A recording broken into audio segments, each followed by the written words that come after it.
Shout out to the one other person in the cinema beside my friends and I.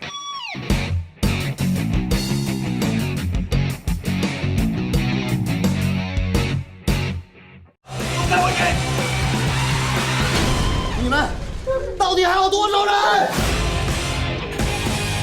我们当黑帮的。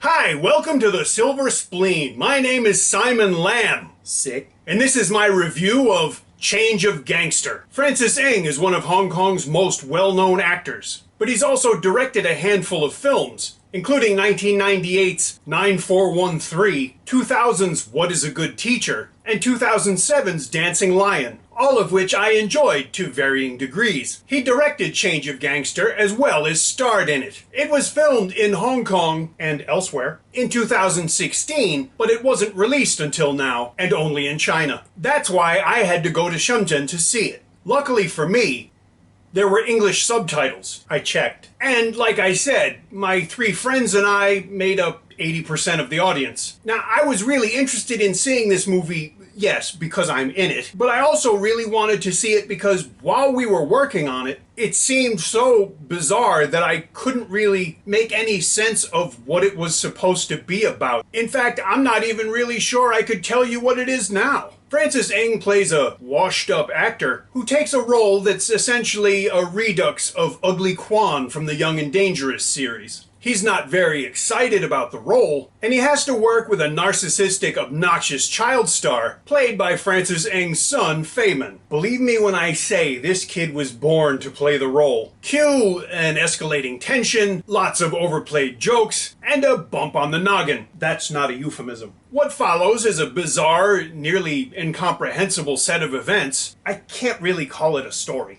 That's as much fun to watch as it is impossible to understand. Let's just say this would make a great Chinese New Year movie. Change of Gangster isn't great cinema. It was, I assume, supposed to be entertaining, and in some ways, it is. Now, there's a lot of loud, abrasive, very overstated humor, but this movie was made for China, and that's the comedy the audience apparently likes. And I have to admit, it worked for me more often than I expected. Not all the time, but enough. 乔顺 Choose a lot of scenery as a producer/investor, but even I laughed at it quite a few times. Francis Ng is very funny and entertaining as Meta Ugly Kwan, more on that later. And seeing Chi-hung debase himself for laughs was very, very funny. Matt Chow was also a lot of fun to watch for his facial expressions as well as a lot of his dialogue. The movie never drags, moving briskly along, even if it misses a few necessary stops and turns. I can honestly say that Change of Gangster was better than I expected entertainment-wise, but it was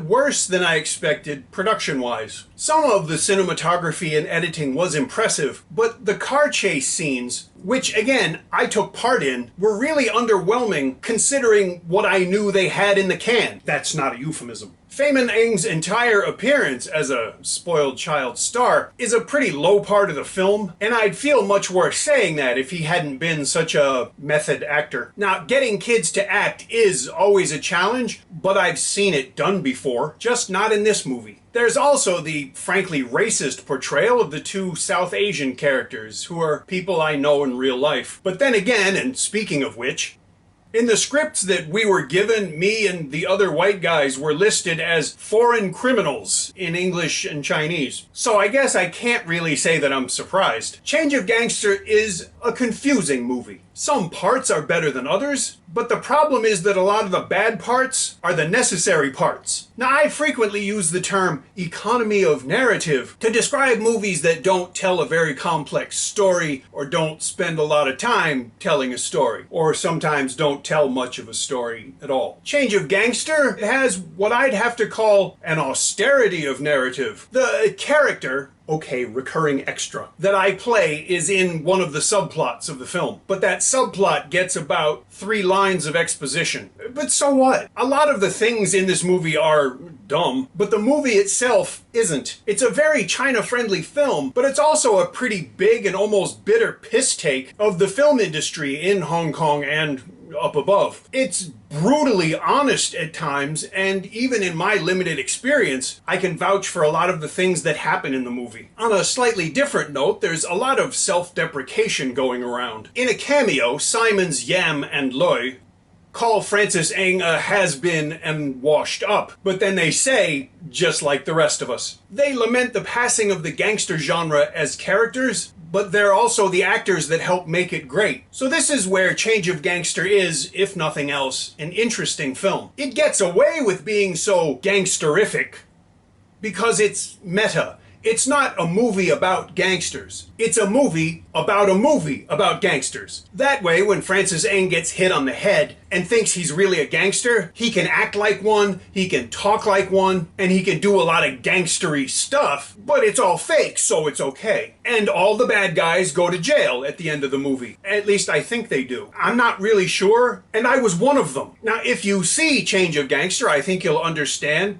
pretty much everything I'm talking about. Since the movie was filmed in 2016, it must have seemed okay for Francis's character to make a joke that uses the Chinese national anthem. Maybe it's good that the film wasn't released in Hong Kong, because doing that is about to become illegal. No, really. But speaking of Hong Kong and the mainland, one thing I really appreciated about this movie is the way that the characters switch back and forth between Mandarin and Cantonese, because it seemed very natural. It certainly happened a lot on the set of the movie, so it was kind of interesting to see it carried forward into the finished product. So those particular aspects of Change of Gangster redeemed the movie for me, and made it worth the time and money that I spent to go see it. I can gently recommend it, so long as you know that you're not going to get a great movie. You're going to get an interesting movie, and for me, that was a good enough alternative. I mean, if nothing else, you'll get to see me make a lot of really dumb faces in this movie. Even I was surprised. This movie didn't make a lot of money in China, and it didn't get released in Hong Kong, and I'm not even sure it's going to end up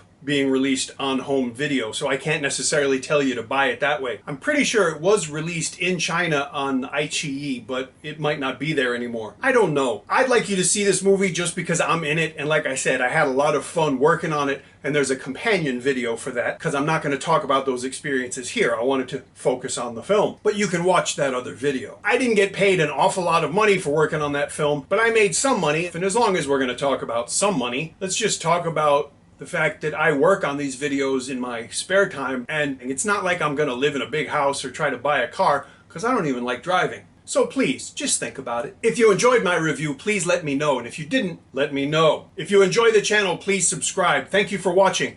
I'll see you again soon.